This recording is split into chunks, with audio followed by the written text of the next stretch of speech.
So. Mhm. Mhm.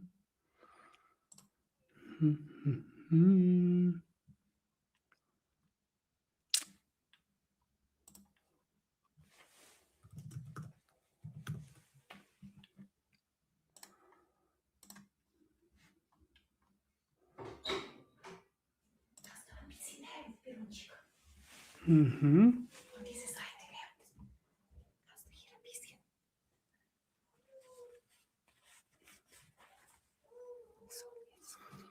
Gut.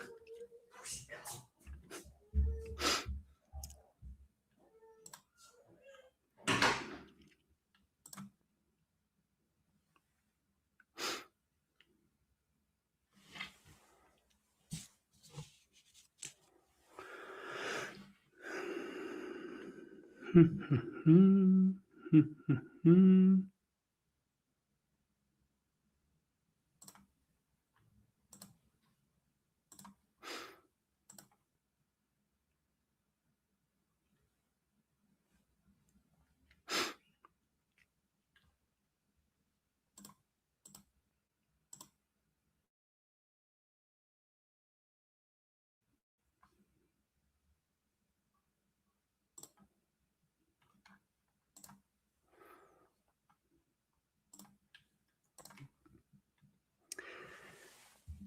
Okay.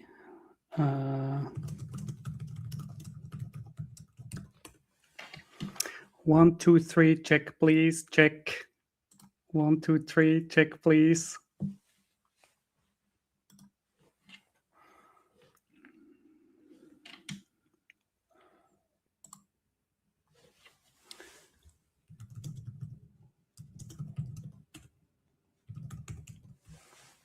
Mhm.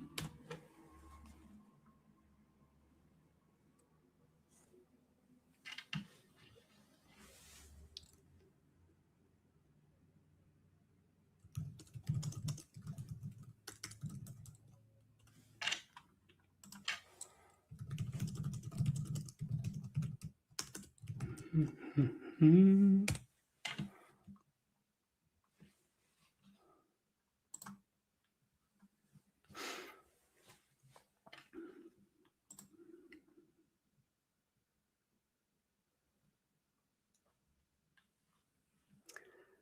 That's great to hear. Very good.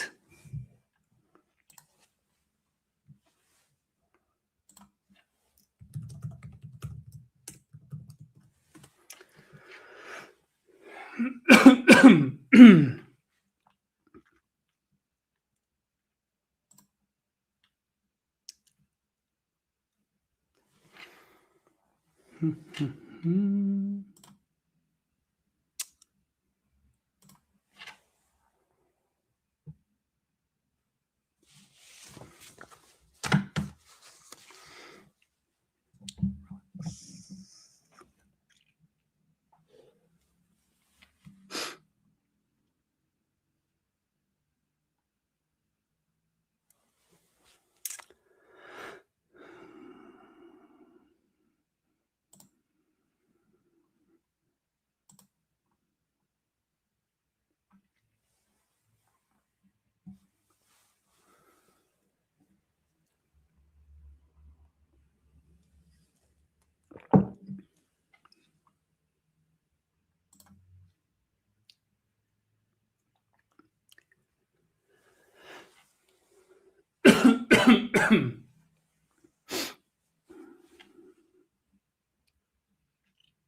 Okay, very good.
Welcome to this live stream on 7 hot tips to win elections in 2026 and 2027.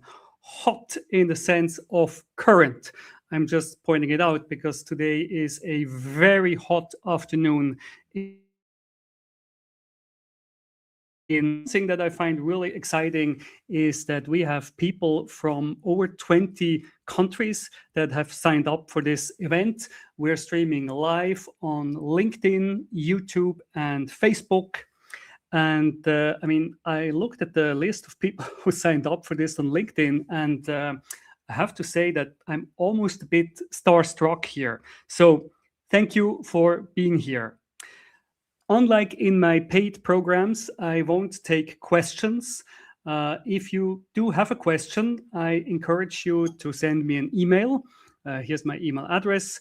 And what I will probably do is that I will gather the questions and then answer them all together to those who sent in a question without revealing anything personal, of course. Did you know that as of the first quarter of this year, 7 super PACs in the US have raised more than 50 million US dollars for the midterm elections? Just for comparison purposes, back in 2018, 5 super PACs raised 50 million US dollars throughout the entire campaign. And here it's just the first quarter. And in addition, several of the industries that these super PACs represent a couple of cycles ago didn't exist or barely played a role, crypto and AI being 2 examples. So this goes to show really how rapidly and how fundamentally the context in which election campaigns take place is changing. And it's not only in the US. You may have read that Peru just recently had elections, and the last 3 presidential elections in the US were in Peru were decided by less than 1 percentage point. So welcome to a world where more and more money is being spent on election campaigns, and we're clearly in a growing, expanding industry here, which is good for us consultants. And it's really a situation where in such close races, everything, plenty of factors can make a difference. So also welcome to a setting where campaigning is more and more worthwhile. Just to follow up on that point, I give you another figure from the US. In the last midterm election, in the last elections in 2024, models after the election showed that if 7,800 people would have voted for the Democrat for Congress instead of the Republican, then Democrats would now control the House of Representatives. So can you imagine you spend probably more than $10 billion and there are more than 200 million voters, and in the end, 7,800 people decide who controls the House of Representatives. Now, people increasingly vote against something. I know what is being said in conferences, in party seminars, the pundits on television. They always say, we have to say what we stand for. We can't just talk about the other guy. And yes, you have to say what you stand for. I'm not denying it. But don't go into too many specifics because you only make yourself vulnerable for attacks. And hear me out. The overwhelming empirical evidence is that people vote against something, increasingly so. Now, in 2020, Americans were so fed up with Donald Trump and his mismanagement of COVID that they just really wanted to get rid of him. And the fact that Joe Biden was grounded because of COVID and couldn't campaign all that much actually really worked to his advantage, because everybody who wanted to get rid of Donald Trump could project into Joe Biden what they wanted to see in him. Once he was in office, the focus was on Joe Biden, on Kamala Harris, and the Democrats. And throughout the term, Americans grow so unhappy with Biden that they really wanted to punish the Biden Harris administration. By that time, they had forgotten why they had voted Donald Trump out of office. So they voted him back in. In fact, during the campaign, his favorability ratings were at an all-time high. And I have a strong hypothesis that this fall, Americans will punish Republicans and Donald Trump because they're so unhappy with their leadership, without paying all that much attention to what the Democrats are actually proposing. And it's not only in the US. In Chile, for example, people have voted against the incumbent for president in every election since 2006. So this brings me to my first action point. I think in this setting, you have to make a compelling case against your opponent. And I like the term of drawing the lines of distinction. Now, the mistake that Democrats made in 2024 was that they were all over the place in criticizing against Donald Trump.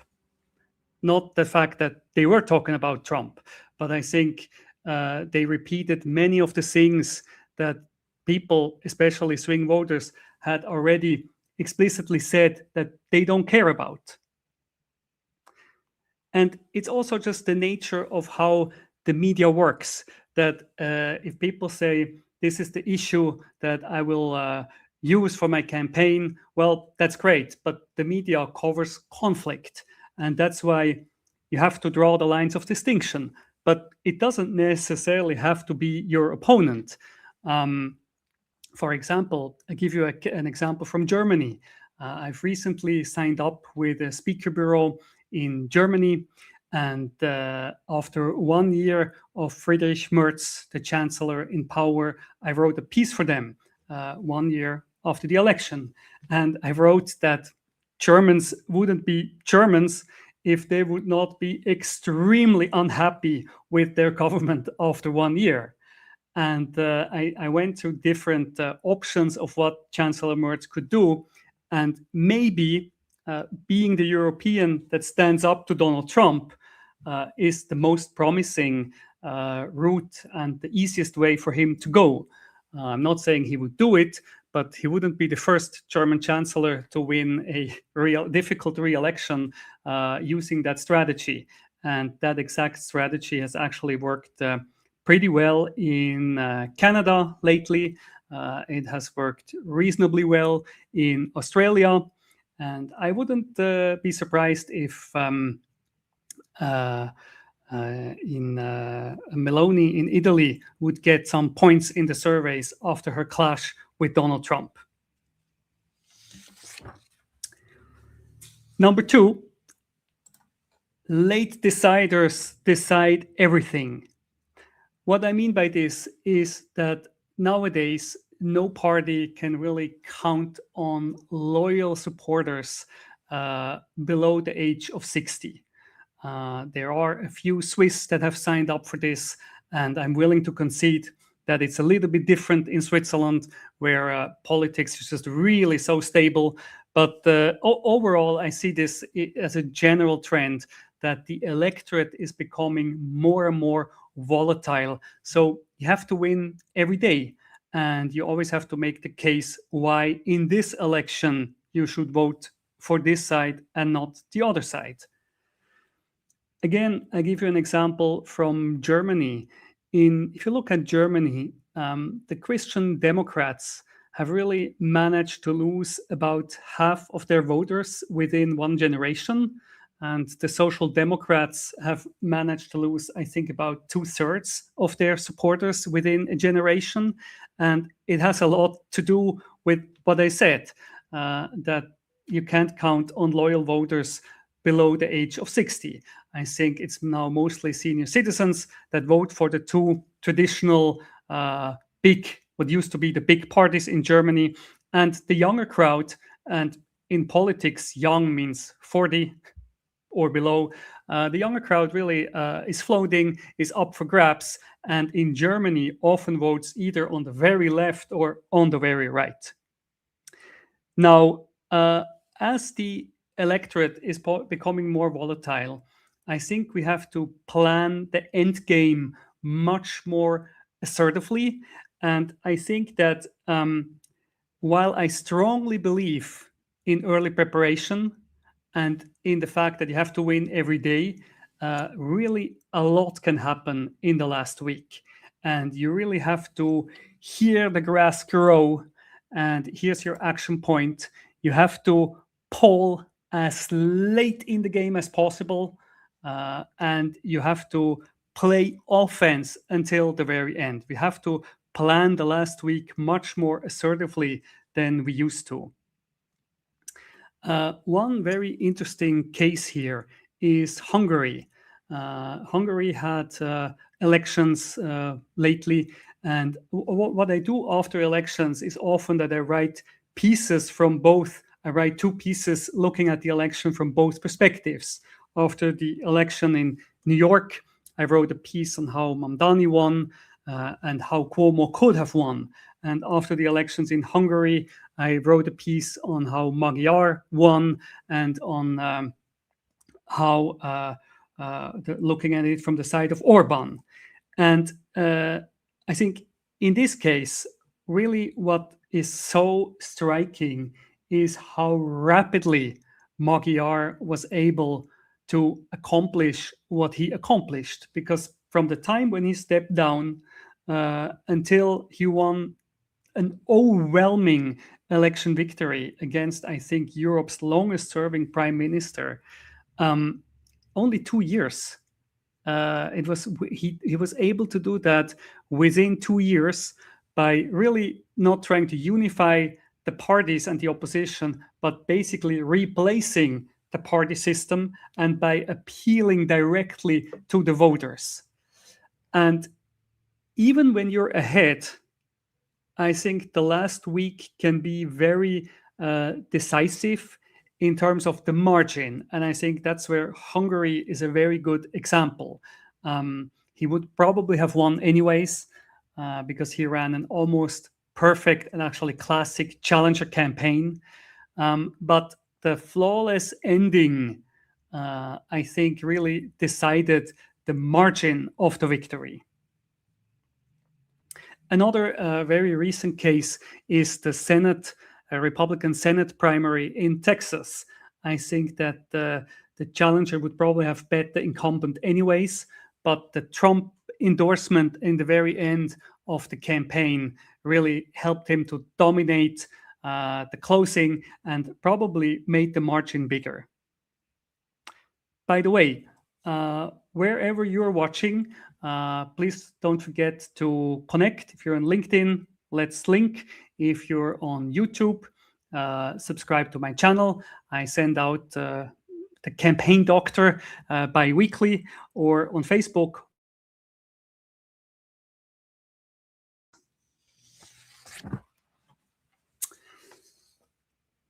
Now, let's get to tip number 3. And that is that you have to get ready to be hit what I call online space junk.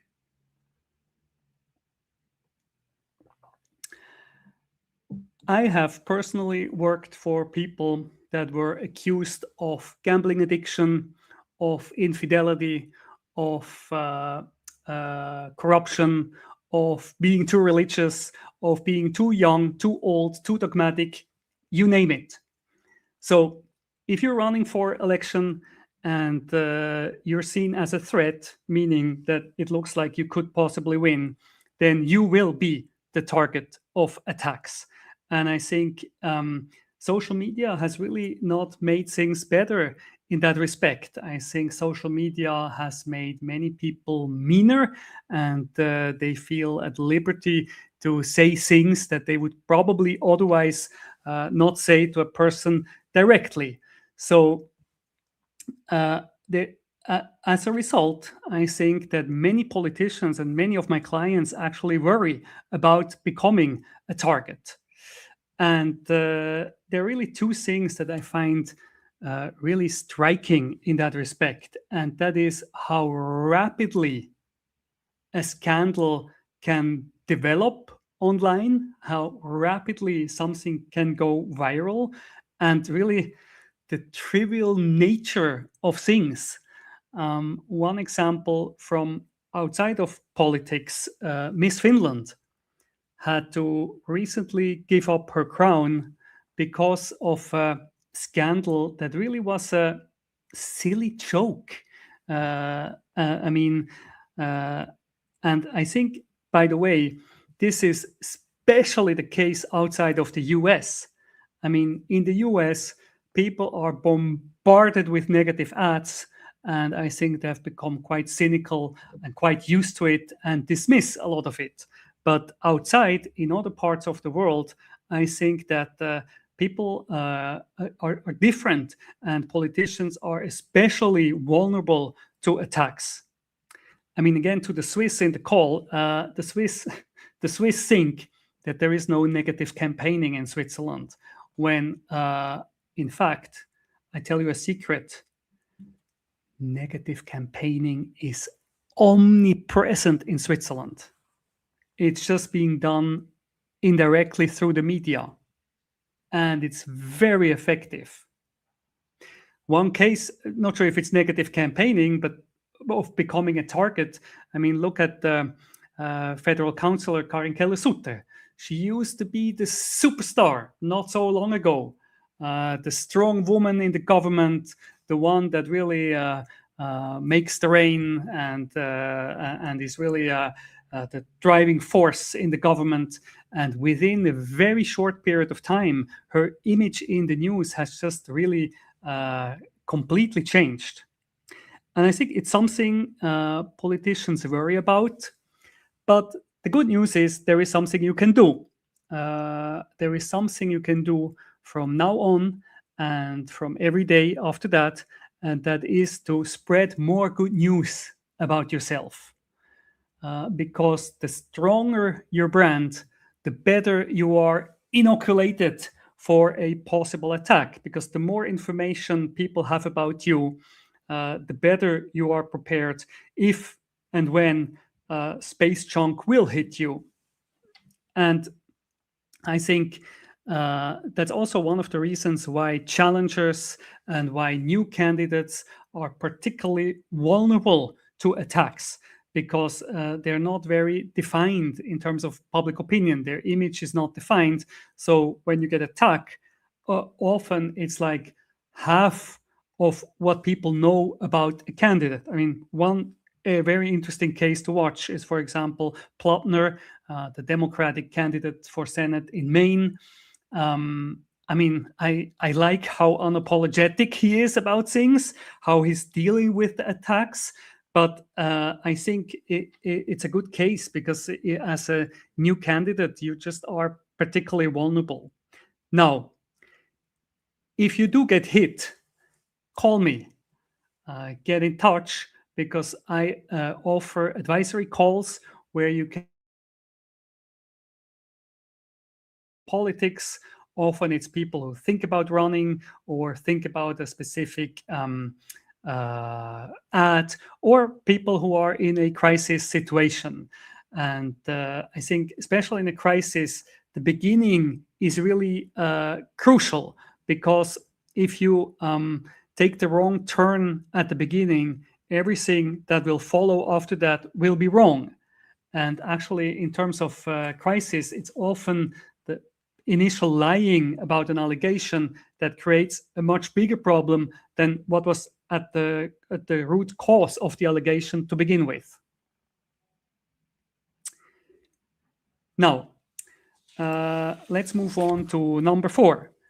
And I think one of the trends that we have to deal with and adapt to is that people now receive information constantly and everywhere. In the old days, people woke up in the morning and read a newspaper that they were subscribed to, and then went to work. And in the evening, they would watch the evening news, and generally they would believe what they read and what they saw. And while there still are people like that, especially elder voters, I think it has changed dramatically for many others. We're now in a situation, what I call death of expertise, or war on expertise, where we really moved from people being uninformed to people being misinformed to people being aggressively wrong, meaning that they have a real anger at and disdain for science, experts, and institutions in general, and established knowledge. You may know that conspiracy theories are one of the main topics online, and we have really seen this during COVID. So you ask an influencer or a celebrity on whether to do a vaccine or not. People now are increasingly, there are people that are completely news abstinent, don't consume any journalism news at all. I think in many countries it's 30%, 40%, 50%. And then there are people who consume something like news all the time and constantly, but often it's garbage what they're consuming, or it's very partisan, but they consider it news. I always used to say that if you get all your information on social media, consider yourself uninformed. And now in many countries, it's a plurality of people who does get their news on social media. I would actually even say I've done quite a lot of work in various Asian countries, and I would actually say that the cell phone addiction is even worse in Asia, and especially younger voters. They read something on a social media post and think it's news.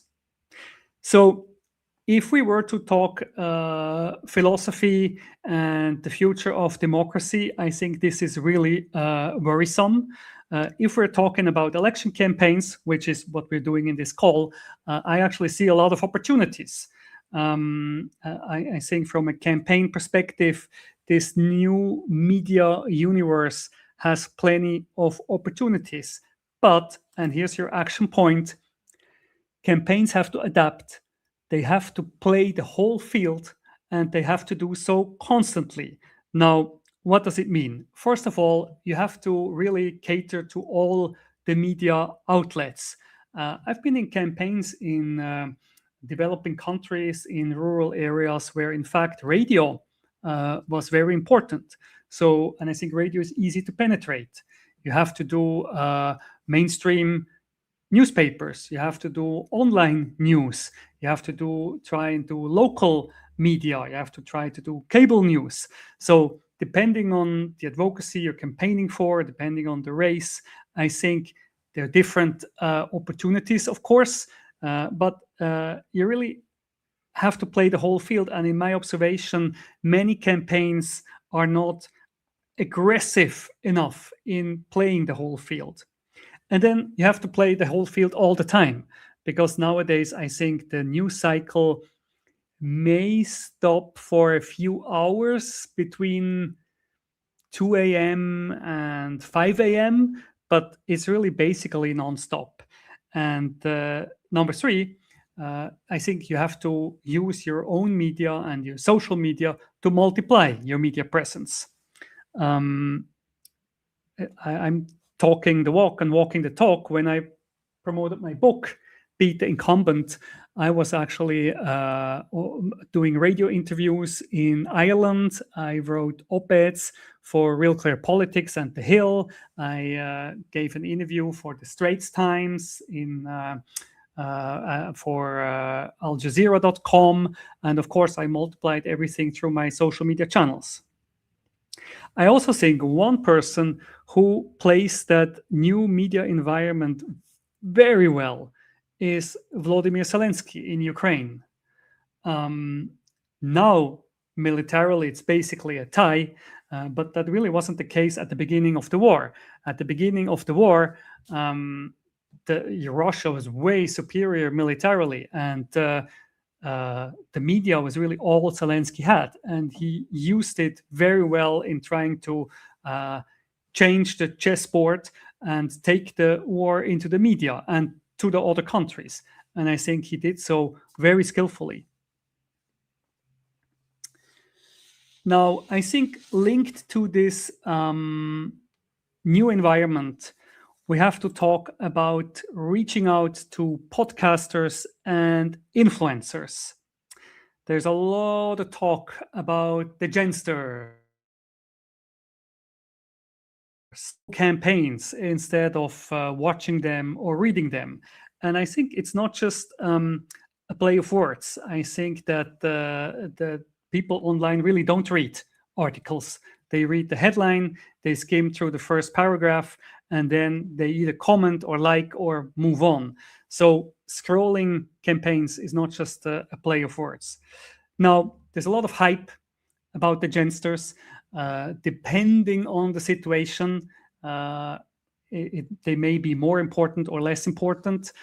If you're in a situation like, for example, Indonesia, where a quarter of your voters can be considered Gen Z, yes, it is a very important factor. If you're in Europe, where the electorate is old, and maybe you're in a rural area on the conservative side, may be much less important. And I also think that there are a lot of differences within the generation. But I think, yes, one thing that the Gensters really have in common is the way they receive and absorb political information. So, yes, you have to adapt, and you have to reach out, and you have to make a list of podcasters, of influencers, and then you have to reach out in a meaningful way. And I must say that sometimes I'm a bit shocked on how generic the digital agencies are in their pitches. But I mean, here are some very specific tips. I think if you reach out, don't send influencers and podcasters a press release. Send them easy to use video material that they can easily blast out.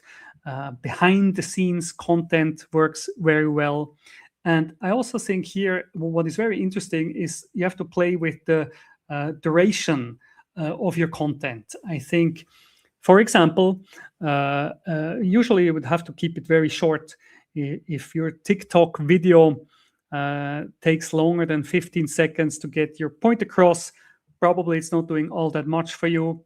But there is also an opportunity for much longer format content, especially on podcasts, and that's why I like them, and have done quite a number of them also when I promoted the book. So in podcasts, you have to be willing, and you have to be able to talk for an hour or longer, because people, while they are in a hurry and while they have a short attention span, sometimes they really want more depth, and then you have to be ready and willing and able to give it.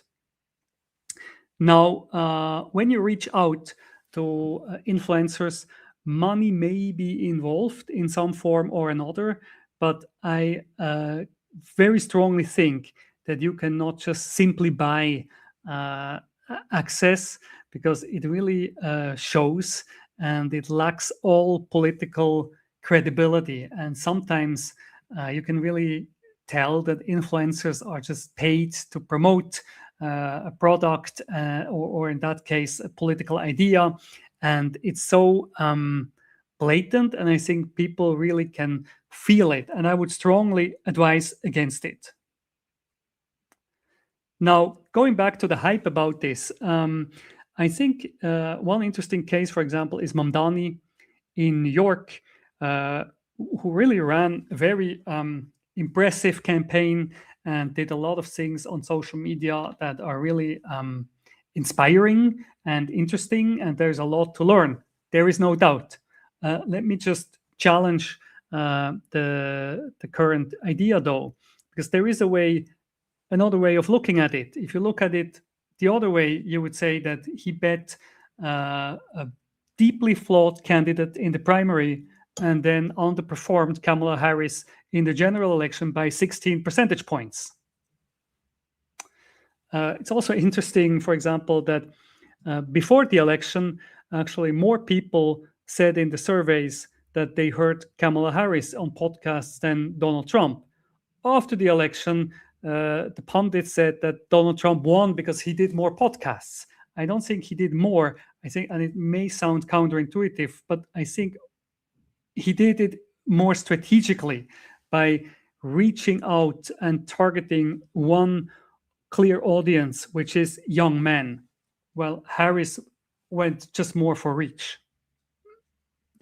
If we're talking about influencers and winning elections on social media, I think also one actually very interesting case, and probably the most interesting right now, is really the new Prime Minister of Nepal, who in that respect, similar to Magyar, really circumvented the parties and actually appealed directly to the voters, created a movement, and actually he didn't really run for election. What he really did is he ended the Ancien Regime.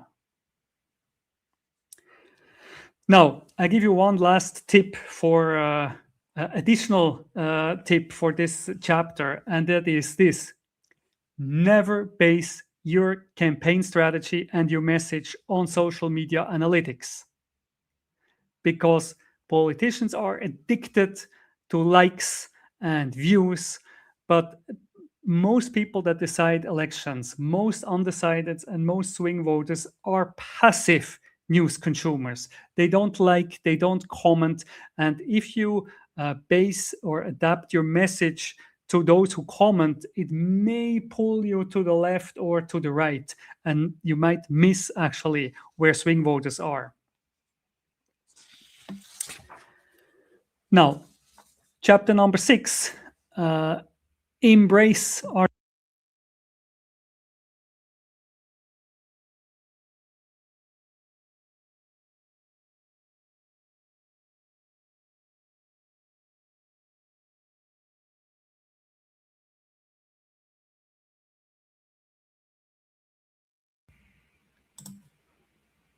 Okay, we're back. My microphone got interrupted, but we're back. So, embrace artificial intelligence. Yeah, it's the right one. I think there are more coaches on how to be a successful coach than there really are successful coaches, judging by their bank account. And I think we're in a similar situation now with artificial intelligence, where there are more experts on how to use artificial intelligence than people who actually use artificial intelligence really skillfully. And I think, again, here it's a situation where it's both overhyped and underused. Now, based on my experience and my observation, I will never hire a digital agency or creative agency that sends me a pitch that was produced by AI. And I think you'd have to be really silly to do it, because it's quite obvious and it's actually really asking for you to be replaced and not be hired. I would also never work together with a pollster that is gathering his data for his surveys online or through AI bots. I think it's, again, really asking to be replaced. But of course, AI can be a really great accelerator and can be so in election campaigns. So I think it can very well make a first draft of questionnaires, of press releases. It can make first drafts of translations, can do it very rapidly. I'm emphasizing first drafts. I would always look at it, but yeah, it can be a great accelerator to do those things. More specifically for election campaigns, I think AI can very easily do straight talking ads. So when you're in a situation where you have to act really fast For example, in a crisis situation, a straight talking ad can be done with AI if you're prepared very rapidly and at a very low cost. And I think that's certainly something to explore. And of course, it can be used to analyze big amounts of data from various sources and then create models. And I think that's something that's very interesting to observe. But here the key is really you have to act on the data because the goal is not to describe the universe. The goal is, of course, to win the election. So my action point here is actually really simple and straightforward. Always think, can AI do it first? Always think first, can AI do it? If AI can do it, then let AI do it. One thing also, I think we'll soon see robots that will talk like the candidate. So you can, for example, interact with a robot that sounds like the prime minister or the chancellor or your senator or your governor on Facebook or on other social media platforms, or even individually chatting with him, and he will write and act like the politician. So this is something I think that is very promising and that we will soon see more. We already see it, but I think we will soon see it more. Now, tip number 7 is that we have to constantly raise the bar and challenge our assumptions. On Substack, I think it was Amy Walters from the Cook Political Report who said that no matter what Democrats would have written in their postmortem about the last election, because you might remember there was this whole drama about the report that it wasn't finished, was written by AI, it wasn't published, and Amy Walters said, I think she was it, no matter what would have been written in that report, none of it will decide the next election. Well, wait a minute. Wait a minute. I actually do think that if you don't analyze and acknowledge past mistakes, you are sort of bound to set to repeat them. And I see it actually happening with the Democratic Party in the US. I recently read also on a Substack newsletter that Democrats in 2024 made 300 million phone calls, and it resulted in a contact rate of 3%. Well, I mean, yeah, Democrats really had a groundbreaking get out the vote operation in 2008 with Barack Obama, but it's now 2026 out there and it was 2024. So maybe when you see 3% contact rate, it is time to challenge your approaches. Great campaigns may contain elements of previous great campaigns, but they can and should never be a simple rerun. Another example, just very recent, is the Democratic primary in California. California has this crazy system for governor where there's an open primary where people from all parties run, and then the top two make it into the runoff, regardless if it's two Democrats or if it's a Democrat and a Republican. So just the top two, it's an open primary, the top two make it to the runoff. And there was this guy, Tom Steyer, who spent more than 200 million US dollars and didn't even make it to the runoff, which would have taken, I think, 28%, less than 30%. So, I mean, even in the US and even in California and even today, 200 million US dollars is a lot of money. And you don't even make it to the runoff. I think it's time to change and challenge your assumptions. But, I mean, don't think you're smarter than Tom Steyer. I'm actually not making a point about Tom Steyer, I'm making a point about you, because I think this is something that happens to all of us all the time. It's just much easier to see with social proof and when you're not concerned yourself. But I think it happens especially to successful people, that they don't challenge their own assumption and improve their approach. So this is your action point. In fact, if I look at the US, it really feels to me that all their ads sort of look the same. Like, well, obviously political ads. So I think a lot of them don't have all that much impact. You know, sometimes when I talk with people that want to run for higher office, I ask them, what will you do differently in your next campaign? And I notice even with very accomplished people, a Senate president who wanted to run for president, I notice in their face that they've never thought about it that way. What will you do differently in your next campaign? And I think we should always think about it. Now, I give you a secret with you. They're actually not 7 tips. There is an endless stream of tips if you subscribe to my blog or my newsletter, where I almost weekly analyze campaigns and with specific takeaways on what we lessons learned from current campaigns. If you want to discuss how I can help you win your next election, get in touch. Send me an email.